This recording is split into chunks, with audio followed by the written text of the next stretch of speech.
오늘 요한복음 23번째 시간, 우리 요한복음 6장 23절부터 우리 34절까지의 말씀을 중심으로 무엇을 추구하느냐가 오늘을 결정한다.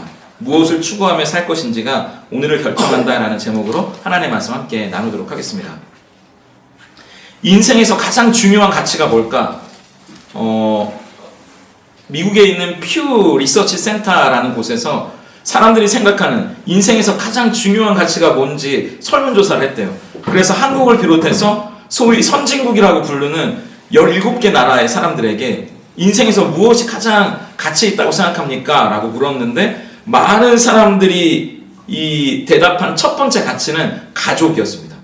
그래서 가족 간에 서로 사랑하고 화목하고 우리 아들과 우리 딸, 우리 손주들이 잘 되는 것, 서로 행복하게 우애 있게 사는 것, 이게 우리 인생에서 가장 누릴 수 있는 큰 행복이겠다, 가장 큰 가치겠다, 이런 이야기를 했거든요.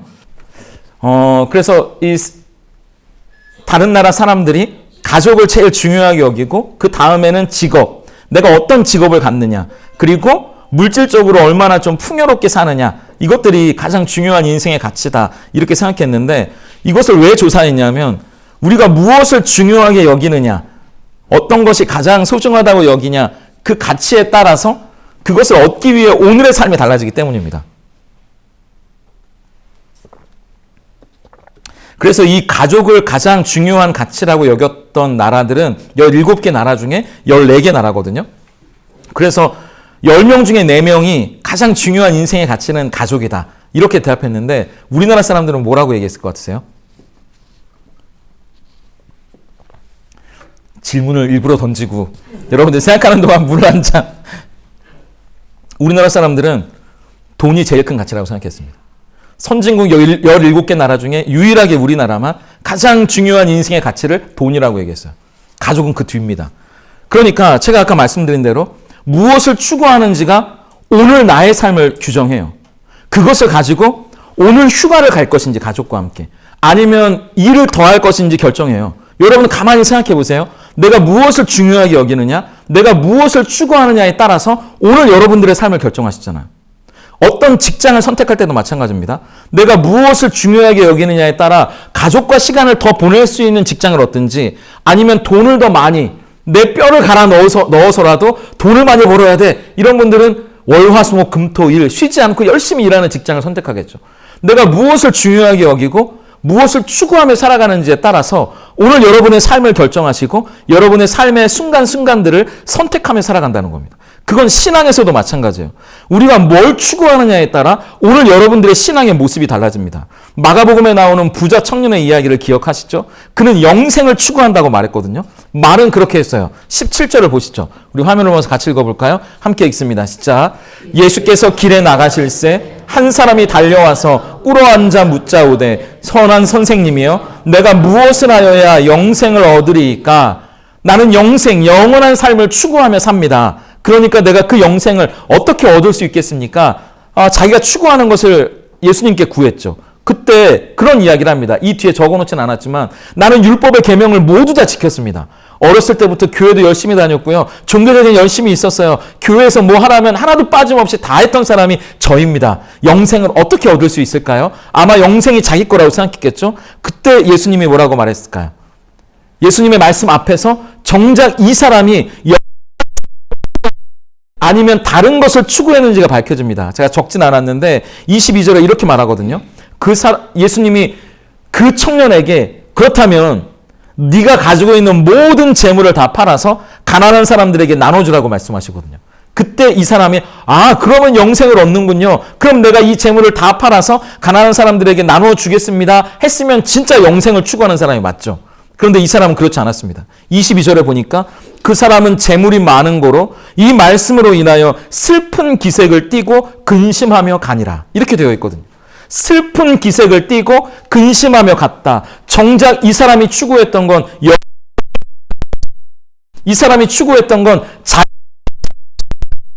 그 재물을 놓치고 싶지 않았고 자기가 추구하려던 삶이 무엇인지 정확하게 말하면 스스로도 잘 몰랐다는 겁니다. 내가 신앙생활을 하고 있다고 생각했는데 그건 종교 생활이었을 뿐 내가 영생을 추구한다고 생각하며 교회를 다녔지만 진짜 내가 뭘 추구하며 신앙생활을 했는지 스스로도 모르고 있었다는 이야기죠. 그는 아마 영생을 이렇게 생각했을 겁니다. 천국에서도 좋은 맨션, 저도 어렸을 때 그런 이야기 교회에서 많이 들었거든요. 좋은 아파트, 좋은 차를 가지고 떵떵거리며 살아가는 삶이 천국에서의 영생이라고 생각했을 거예요. 맨날 목사님이 그랬거든요. 천국에 가서 개털모자만 쓰고 있을 거예요? 이런 이야기. 그래서 개털모자만 쓰면 너무 창피하겠다 이런 생각을 어렸을 때 했는데 내가 뭘 추구하며 신앙생활을 하고 있는지를 알아야 내가 오늘 신앙생활에서 스스로 선택하며 결정할 수 있다는 말입니다. 그런 면에서 오늘 본문은 예수님이 우리에게 무엇을 추구하며 살아가야 할지, 그래서 오늘 우리의 삶을 어떻게 만들어갈지에 대한 이야기를 해주십니다. 22절부터 25절까지를 보면 우리가 지난주에 오병이어 기적을 봤고요. 다음 주에는 내가 생명의 떡이다. 예수님이 왜 생명의 떡인지를 우리가 볼 텐데 오늘은 그 사이에서 무엇을 추구하며 살아갈 것인지, 오병이어와 생명의 떡 사이에 주님께서 우리에게 들려주시는 이야기, 22절부터 25절까지는 오늘 이야기의 배경을 우리에게 보여줘요. 부지런히 예수님을 찾으러 다니는 사람들이 보입니다. 22절부터 25절까지. 근데 22절에 보니까 이런 이야기가 나오죠. 원래 배가 두 척이었다. 그런데 배 하나가 없어진 걸 사람들이 봤어요. 왜 그랬을까? 그들은 알았거든요. 오병이어 기적이 끝나고 나서 이야, 이 예수님만 붙들면 우리는 평생 배고플 일은 없겠구나. 그래서 예수님을 붙잡아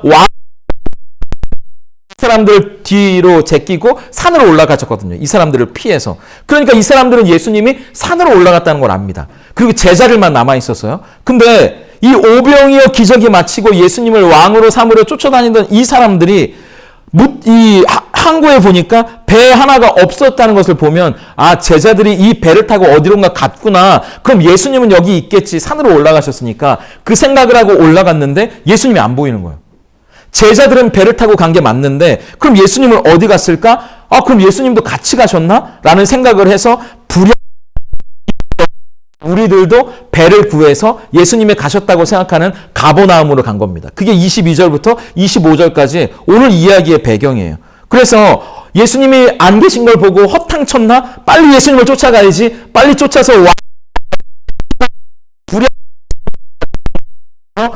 예수님이 계시니까 반가워서 이렇게 말하는 겁니다. 우리 같이 한번 25절 말씀을 읽어볼까요? 함께 읽습니다. 시작. 바다 건너편에서 만나 랍비여 언제 여기 오셨나이까? 예수님 아까 산에 올라가신 거 봤는데 언제 여기 오셨어요? 제자들만 갔는데 언제 여기 오셨어요? 이 이야기에는 우리가 지난주에 나오는 이야기를 알죠. 예수님이 바다를 밟고 물을 밟고 제자들에게 가셨다는 이야기를 말입니다. 근데 여전히 이 무리들에게 예수님은 랍비일 뿐이에요. 하나님의 아들이 아닙니다. 그냥 좋은 선생님이에요. 물론 존경을 담아 말한 것이긴 하지만 이 사람들은 모르고 있습니다. 그런 사람들에게 예수님이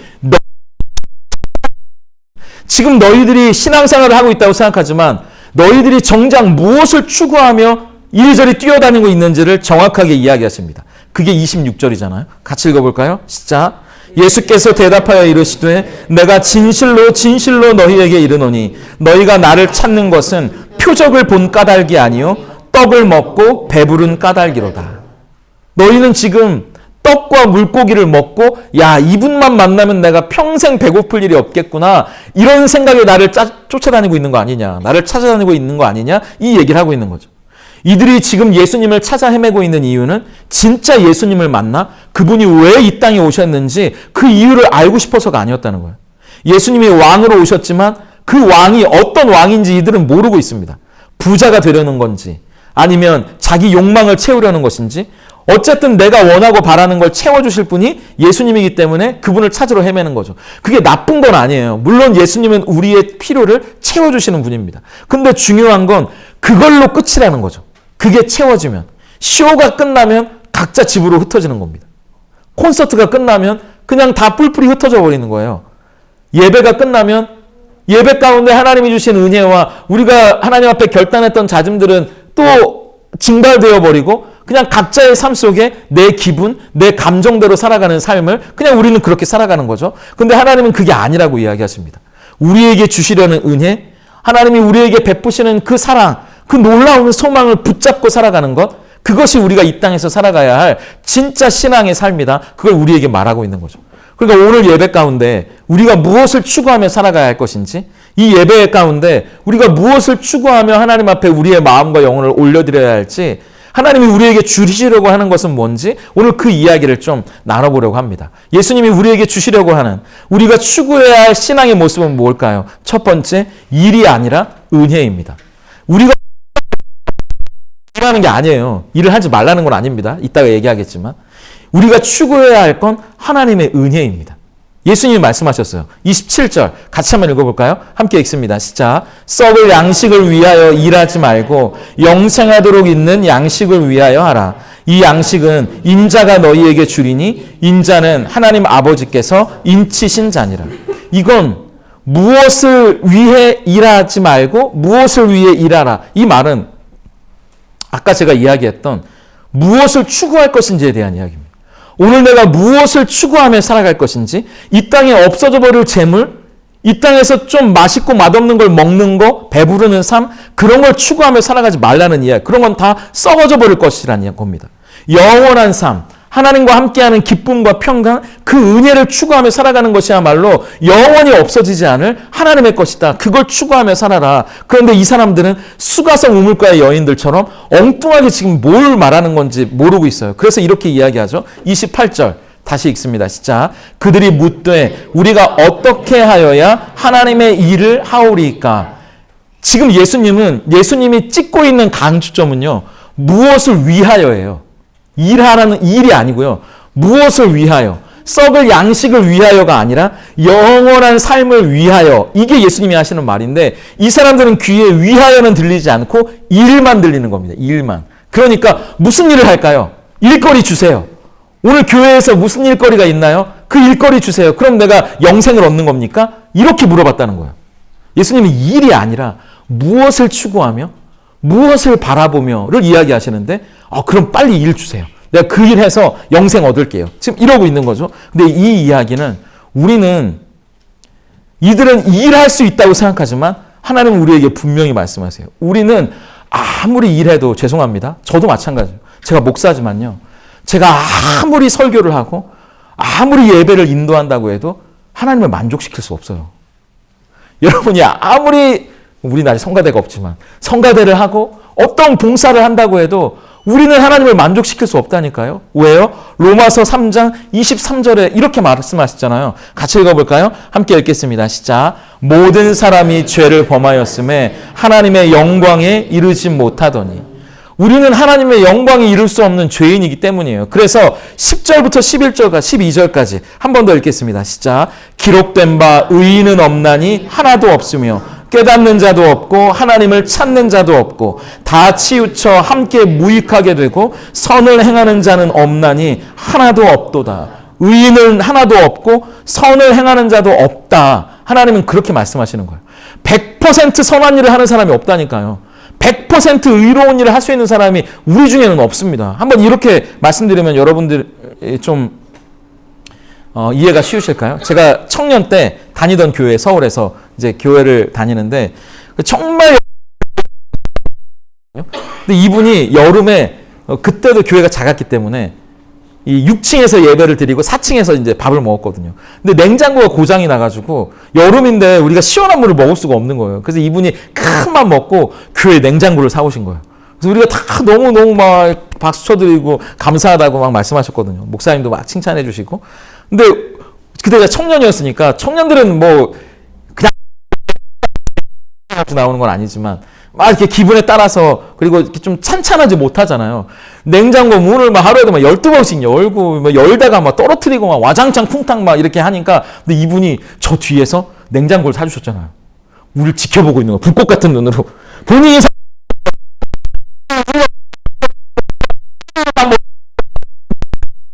우리를 지켜보고 있는 눈빛이 있다는 걸 알게 됐어요. 그분이 불꽃 같은 걸 어떻게 하는 거 아닌가 막 이런 생각에. 그리고 나중에 이분이 근데 우리한테 뭐라고 하신 건 아니고요. 우리가 하도 막 냉장고 열고 막 떨어뜨리고 거기 뭐 이렇게 칸칸이 해놨는데 그게 부서졌어요. 나중에 우리가 하도 막 우리도 극성이어서 진짜 막 더우니까 우리 막 이렇게 막 차량팀 꺼내 먹고 막 이렇게 하다가 막 그 부서뜨려가 이분이 나중에 우리가 냉장고에 딱 가까이 갔잖아요. 이분이 먼저 오시는 거야. 뛰어오면 내가 열어줄까? 이러면서 이렇게. 그리고 우리가, 내가 뭐 꺼내줄까? 이러는 거예요. 근데 우리가 냉장고가 어떻게 될까봐 너무 불안하셔가지고, 그게 나쁜 게 아니라, 근데 이제 어떤 이 청년이 우리끼리만 얘기하는데 갑자기 막 이렇게 혈기에 막 그렇게 얘기하는 거예요. 그 냉장고가 그 집사님한테 우상이야. 막 이렇게 얘기하시는 거예요.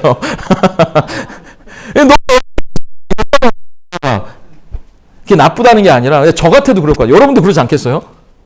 예, 이게 비싼 거 막 이렇게 사놨는데 우리 교회는 비싼 거 하나도 없습니다. 이런 건 다 여기 거예요. 막 그래서 근데 이 뭐 어떻게 될까 막 이렇게 하잖아요.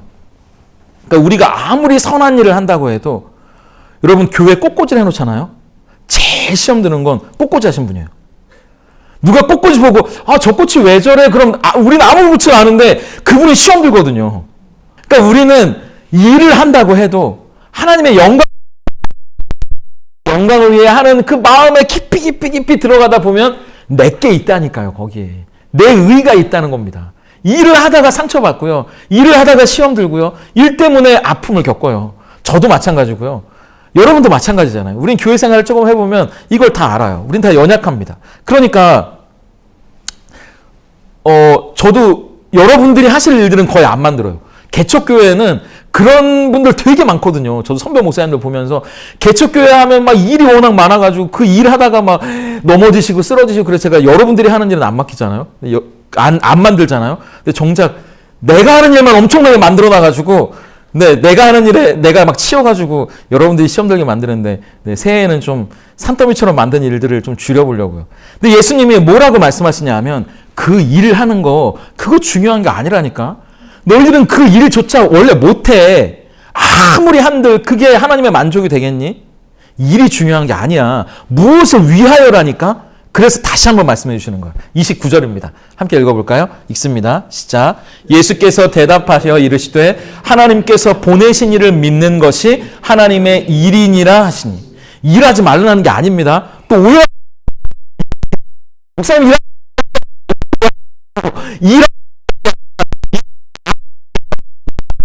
일하기 전에 이게 있어야 된다는 거예요. 그게 뭐냐 하면 하나님이 보내신 분 예수님을 믿는 거.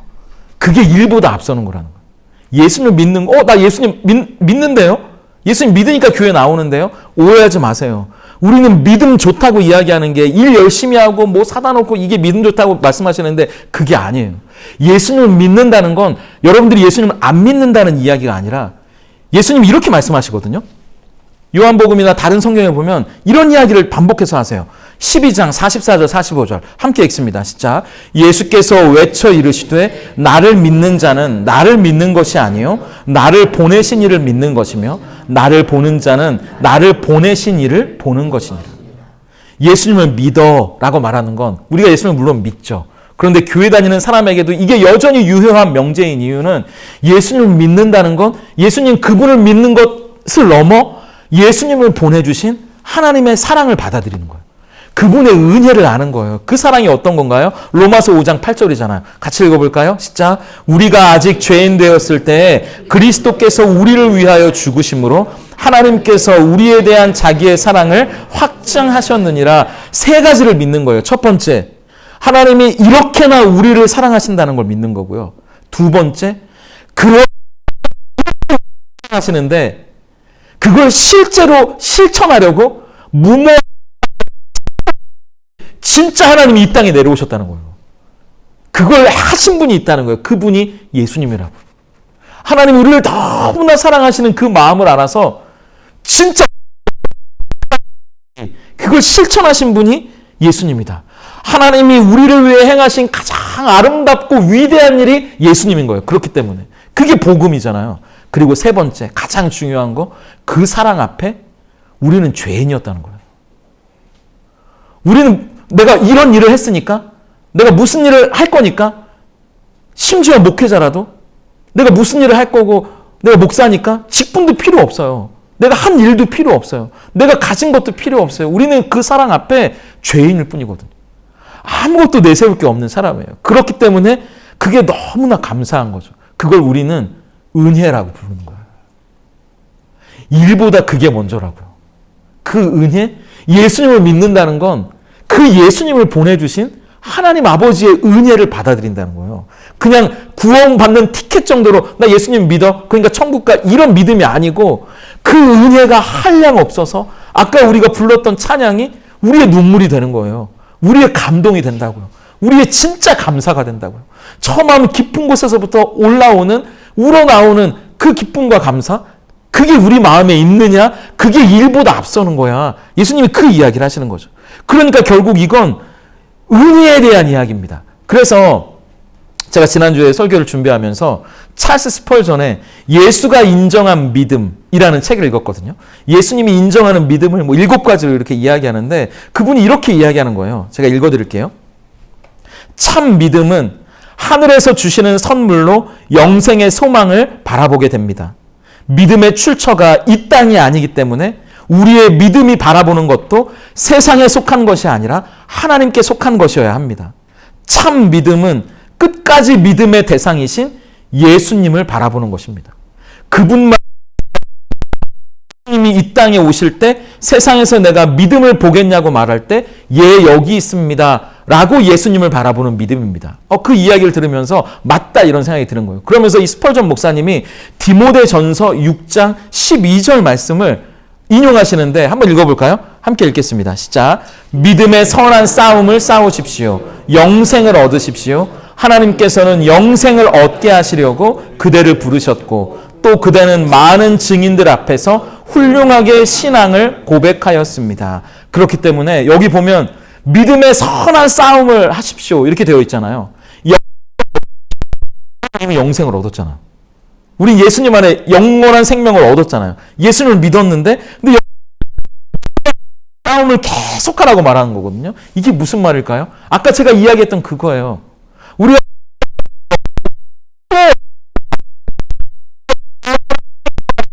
그 은혜예요. 예수님을 믿고 하나님이 우리에게 주신 그 은혜예요. 내가 죄인이었는데 하나님의 아들 예수님이 나를 위해 죽으셨다는 게 내 마음 깊숙이부터 눈물이 되고 감격이 되고 감사가 되는 그 은혜를 잊어버리지 않도록 싸움이에요. 제가 만났던 한 집사님이 그런 이야기를 하시더라고요. 그분이 어려움 중에 예수님을 믿었거든요. 이 하시던 일이 잘 안 되셔가지고 정말 거의 이 부도가 나고 공장을 어떻게 막 수습해야 되는 중에 예수님을 만나신 거예요. 근데 이분이 예수님을 만났는데 더 설상가상 이분 아이가 초등학교 그때 3학년이었는데 이 불치병을 가지고 계시거든요. 뭔가 이렇게 유전자의 결함이 있어서 그러니까 이 아이가 시한부예요, 사실은. 그래서 청소년 길을 넘어설 수 없을 겁니다라고 병원에서 말했거든요. 근데 이분은 예수님을 믿고 그걸 믿지 않죠. 끝까지 하나님 붙들어 주실 거야 라고 말하는데 제가 이분을 신방하고 예배를 드리는데 너무 감동이 됐던 게 이분이 그런 얘기를 하시는 거예요. 목사님, 저 은혜 잊어버리지 않도록 기도해 주세요. 예수님 믿고 예수님 안에 살아가는 이 은혜에 회사는 부도가 나고 그분 딸인데 그 딸이 시한부 판정을 받고 이 아이를 위해 살아가고 있지만 예수님이 주신 은혜, 오늘 내가 누리는 감격, 그 감사, 그 기쁨 잊어버리지 않도록 제가 잘 싸울 수 있도록 기도해 주세요. 날마다 이 은혜 잊어버리지 않도록 잘 싸워갈 수 있도록 기도해 주세요. 그게 믿음의 선한 싸움이라고. 오늘 여러분들이 무슨 은혜를 받으셨어요? 올 한 해, 오늘 마지막 예배거든요. 올 한 해 우리에게 주신 은혜들이 있잖아요. 나는 정말 연약하고 하나님 앞에 하나도 내세울 것 없고 자랑할 것이 없는 그런 사람인데 나에게 주신 은혜들, 그 순간 앞에서 우리가 감사했고 또 감격했던 순간들이 금방 잊어버려지거든요. 어제 나한테 잘한 게 어제 뭐 아내가 저한테 잘했다면 오늘 또 그 감사가 하루를 못 가는 우리거든요. 그러니까 우리는 날마다 그 은혜를 잊어버리지 않기 위해 싸우는 거예요. 그게 믿음의 선한 싸움이거든요. 그게 우리가 영생을 계속 영생 안에 거하는 삶이에요. 영원한 생명 안에 말이죠. 그게 우리의 일보다 앞선다는 겁니다. 오늘 내가 무엇을 할까를 생각하기 전에 내가 은혜 안에 있는가? 내가 얻어야 할 은혜는 무엇인지, 내가 절대 놓치지 말아야 할 은혜는 무엇인지, 하나님이 나에게 주신 은혜, 그리고 내가 놓치지 말아야 할 은혜를 추구하며 내가 은혜 안에 머무는 삶이야말로 오늘 은혜를 놓치지 않게 하는 것이 가장 중요합니다. 오늘 우리의 삶 가운데 그 은혜를 놓치지 않고 은혜를 바라보며 그 은혜를 추구하는 삶을 살아가는 우리 모두가 될 수 있기를 예수님의 이름으로 축복합니다. 그리고 두 번째, 우리가 추구해야 할 것은 은혜 안에 머무는 것, 그리고 두 번째는 우리가 얻을 것이 아니라 그걸 주시는 분을 추구해야 된다는 거예요. 무리들이 예수님께 구한 건 뭐예요? 30절과 31절에 보면 되게 재밌는 얘기가 나오거든요. 30절과 31절 같이 읽어볼까요? 함께 읽습니다. 시작. 그들이 묻되 그러면 우리가 보고 당신을 믿도록 행하시는 표적이 무엇이니까? 하시는 일이 무엇이니까? 기록된 바 하늘에서 그들에게 떡을 주어 먹게 하였다 함과 같이 우리 조상들은 광야에서 만나를 먹었나이다. 이들은 계속 헛다리 짚고 있어요. 예수님을 믿는 것이 하나님의 일이야 라고 말하니까 그래요? 그럼 우리를 믿게 해주세요. 이렇게 얘기하는 거예요. 우리가 믿을 수 있도록 오병이어라는 기적을 봤는데도 또 기적 달라는 거예요. 근데 그 기적을 말하면서 뭐라고 얘기하냐면 모세는 하늘에서 만나를 내려주게 했는데 예수님은 우리에게 뭐 줄 거예요? 이 얘기예요. 이거는. 모세는 만나 뭐 줄 거예요? 백설기 줄 거예요? 아니면 뭐 육개장 줄 거예요? 뭐 이런 얘기를 물어보고 있는 거예요. 보리떡 5개, 물고기 2마리보다는 더 맛있는 메뉴를 주시겠죠? 만나보다 맛있는 메뉴? 은근히 우리 그러잖아요. 이 자식들 있으면 이 나이 드신 어머니들이 야, 둘째는 뭐 해왔는데 첫째 넌 뭐 할 거냐? 이렇게 물어보잖아요. 그 얘기예요. 모세는 이거 거예요.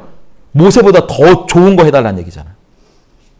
그러니까 예수님이 하나님의 일은 나를 믿는 거야. 그 은혜를 놓치지 않는 거야. 그 은혜 안에 살아가는 거야. 그 은혜를 맛보며 사는 거야 라고 말했는데 그들은 그걸 헛다리 짚으면서 또 기적을 우리에게 보여달라고 그들의 본심이 들킵니다. 우리한테 뭘 줄 거냐고. 그러니까 내가 원하고 바라는 걸 해줄 수 있는 분이 예수님이었다는 거예요. 이들한테는. 예수님이 주시는 것이 무엇이든 그것을 감사할 준비를 하는 게 아니라 내가 찍었다는 거죠. 내가 오늘 소원하는 그걸 얻게 해주실 분이 예수님이라고 찍었다는 거예요. 그게 문제라는 겁니다. 근데 예수님이 뭐라고 말씀하시죠? 32절입니다. 우리 같이 읽어볼까요? 함께 읽습니다. 시작. 예수께서 이르시되 내가 진실로 진실로 너희에게 이르노니 모세가 너희에게 하늘로부터 떡을 준 것이 아니라 내 아버지께서 너희에게 하늘로부터 참떡을 주시나니. 이 뉘앙스를 아시겠어요? 이 말씀과 이들의 질문과 예수님의 대답이. 아까 얘기했잖아요. 야, 둘째 뭐 해왔는데 첫째는 뭐 해올 거냐? 라는 질문으로 모세는 우리한테 이거 줬는데 예수님은 나한테 뭐 주실 거예요? 라고 내가 주실 것, 내 손에 뭐가 관심을 가지고 있는데 추구하고 있는데 예수님은 야, 모세가 준 게 아니라 하나님이 주신 거야. 질문을 완전히 틀어버리는 거예요. 모세가 준 게 아니라 아버지 하나님이 주신 거야. 너희는 내 손 안에 뭐가 그런데 너희가 바라봐야 할 건 너희 손 안에 있어야 그게 아니라 그걸 주시는 분이 누구인지를 바라보는 것, 그게 진짜 믿음이야. 이 얘기를 하는 거죠. 오늘 어떤 무엇을 가지든 가지지 못하든 그게 중요한 게 아니라 그것을 주시는 분을 바라봐야 한다는 거죠. 우리의 눈을 들어서 말입니다. 오늘 예수님이 그 이야기를 하는 거예요. 그걸 못 보면요. 지금 무리들은 나한테 얻어지는 떨어지는 콩고물이 있는지 없는지 그거 주면 그 사람한테 충성하겠다는 거예요. 내 손 안에 그게 놓여지면. 그거 예수님은 그런 어리석은 얘기하지 말고 이걸 보지 말고 위를 보라는 겁니다. 하나님을 바라보라는 거예요. 그걸 위대한 분인지 하나님을 바라보라는 거예요. 그거 아니면 계속 밥그릇에 코만 틀어박고 있거든요. 제가 강아지를 키우는데요. 얘가 먹어도 배가 고픈 거예요. 우리 집 애들은 아는데 하루는 제가 밥그릇에 저희 아내가 이게 함부로 주지 말라고 그럼 막 몸에 뭐 나기도 하고 막 이래가지고 근데 하루는 제가 이렇게 먹다만 이 소고기 무국이 있어가지고 그걸 이렇게 부어줬거든요. 얘가 막 미친 듯이 가서 막 핥아 먹는 거예요. 막 그 밥그릇에 개 밥그릇에 막 핥아 먹고 막 먹고 또 먹고 막 코가 막 거의 박아가지고 막 근데 진짜 화나는 게 뭔지 아세요? 먹을 걸 주면 얘는 막 꼬리를 살랑살랑 뭐 이렇게 시켜 먹으면 보고 있어요. 세상 착한 눈으로. 근데 정작 이 녀석이 자기가 싫어하는 걸 시키잖아요. 하지 마. 그리고 걔가 있고 싶은데 우리가 나와 이러면 뭐 표정을 막 하면서 우리를 막 이렇게 물려고 해요. 그러면 되게 속상해지는 거거든요. 이 자식이 막 아니 먹을 거 줄 때는 막 코를 막 이러던 놈이 자기 싫어하는 거 시키면 막 잡아먹을 듯이 막 이러고 있는 거 보면서, 근데 그걸 보면서 제 모습 같은 거죠. 하나님이 뭐 좋은 거 주시면 막 꼬리를 살랑살랑 흔들면서 더 없냐 그러는데 내가 막 시키면 온 인상을 구기면서 하나님 앞에 으르렁거리고 있는 게 내 모습이구나. 이 생각이 드는 거예요. 정작 너 못하느냐 그걸 보면서 하나님을 놓치고 있는 거죠. 하나님이 어떤 분이신지는 새까맣게 잊어버리고 있다는 거예요. 제가 인상 깊게 본 이솝 우화 중에 여러분 너무나 잘 아시는 얘기 있잖아요. 황금알을 낳는 거위 말이에요. 어떤 농부의 집에 거위가 있었는데 이 거위가 정해진 시간 새벽 5시 꽃기호 거위는 꽃기호라고 그러지 않죠. 다시만 되면 울면서 황금알을 숨풍 낳는 거예요. 매일 황금알을 하나씩 낳는 겁니다. 그러니까 이 농부가 그것 가지고 부자가 된 거예요. 일구고 막 이렇게 열심히 땀 흘려 일할 생각을 안 하고 나중에 되니까 이 황금알을 낳아주지. 근데 나중에는 그것도 싫어진 겁니다. 그것도 귀찮아진 거예요. 어떻게 하죠? 여러분 너무나 잘 아시는 얘기잖아요. 이 거위 얼마나 많이 들었을까? 이게 사람이 그러니까 그러니까요. 그러니까 이 뱃속에는 뭐가 뱃속에는 다른 거위의 뱃속처럼 똑같은 뱃속이었어요. 창자, 심장 똑같습니다. 결국 이 거위도 죽고 농부도 망했어요. 하나님은 이 황금알을 분이세요. 그래서 아까 우리가 찬양했던 것처럼 주님만이 왕이십니다.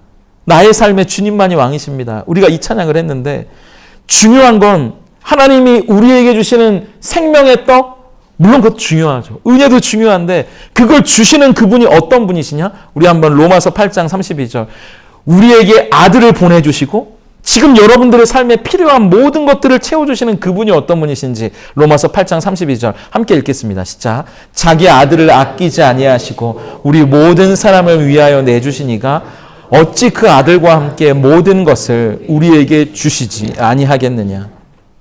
아들을 아끼지 않고 주실 만큼 우리를 사랑하신 분이 하나님이시라는 거죠. 그리고 아들을 주셨다면 지금 우리에게 있어야 할 것, 우리에게 필요한 것은 다 주신다는 거예요. 그게 없으면 없는 대로 살아가는 게 제일 좋은 삶인 거예요. 그걸 만족하며 살아갈 자신이, 실력이 우리의 신앙이라고 하는 거죠. 그래서 하나님을 추구하라라는 책을 쓴 A.W. 토저라는 목사님이 이런 이야기를 하시더라고요. 제가 한번 읽어봐 드릴게요. 네, 넘겨주세요. 눈으로 한번 보세요. 하나님을 자기의 보물로 소유한 사람은 그 한 분 안에서 모든 것을 갖는다. 그는 많은 평범한 보물은 소유하지 못할지도 모른다. 그러나 그가 평범한 보물을 갖게 된다 할지라도 그것이 주는 기쁨이 하나님과는 비할 바가 되지 못하기 때문에 행복의 필요 불가결한 것은 결코 될 수 없을 것이다. 그는 모든 것의 원천이 되시는 하나님 한 분을 소유함으로써 그분 안에 있는 모든 만족과 기쁨과 즐거움을 가지고 에서 추구할 것은 하나님이다. 이런 이야기를 하는 거예요. 하나님 그분을 추구하면 그분 안에 있는 모든 만족과 기쁨과 즐거움은 알아서 우리에게 주어진다는 거죠. 그러므로 그분을 추구하라.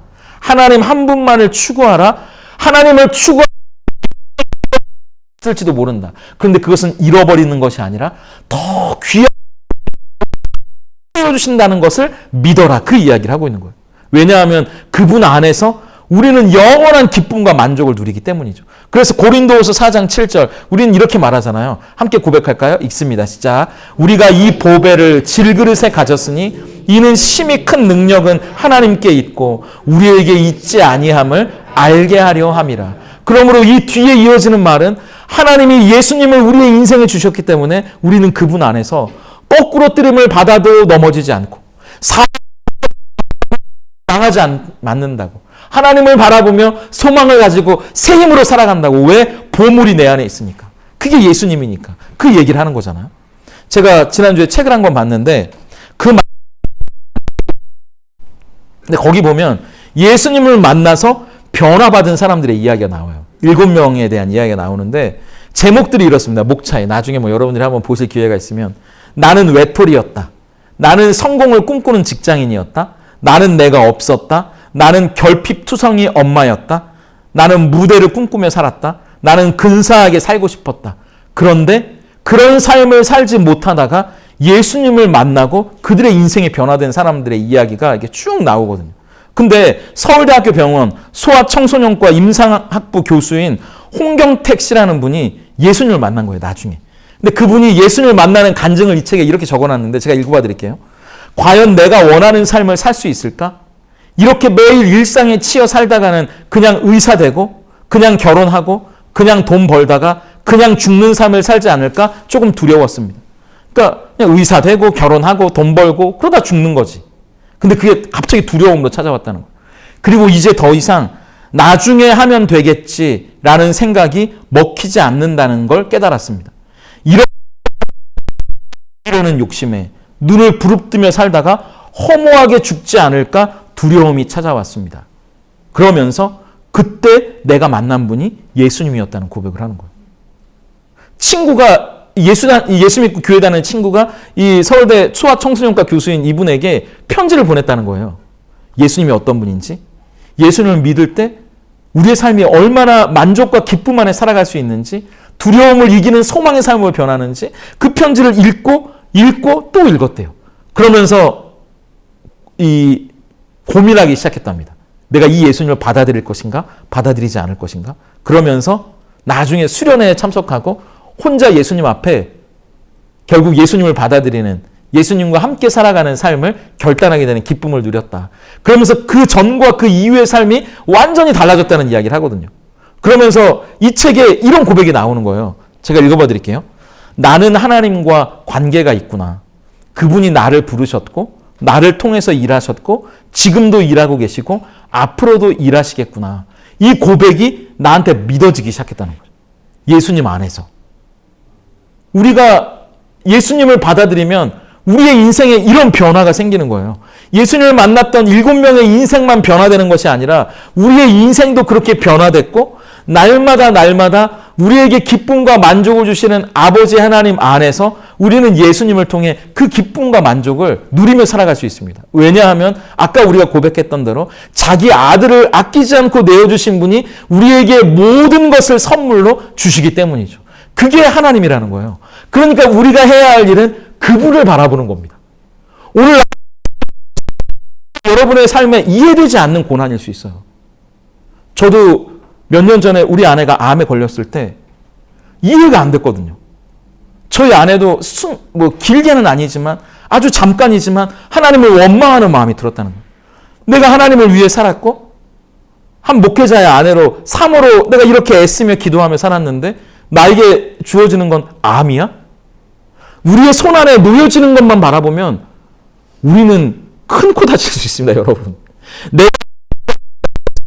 내가 받아들여지지 않는다고 해서 그것을 주신 하나님을 바라보지 못하면 이것 때문에 여러분이 큰일 난다니까요. 그런데 우리가 이것이 아니라 그것을 주신 하나님을 바라보면 이것까지도 감사할 수 있어요.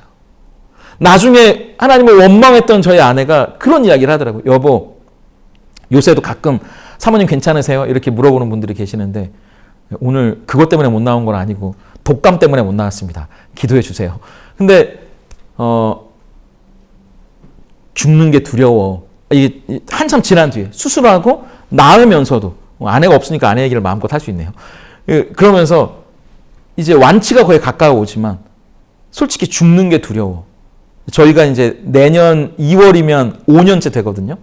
근데 약을 이제 끊어야 될지 그것도 아내한테는 지금도 두려움인 거예요. 불안인 거예요. 5년이지만 약을 끊었다가 혹시나 또 무슨 일이 생길지 모르니까. 그러니까 늘 두려움 속에 산다는 거예요. 불안 속에 살아요. 언제 이게 재발할지, 언제 어떻게 될지. 그런데 제가 너무 감사한 건 그 고백 뒤에 이 한마디를 덧붙이는 거예요.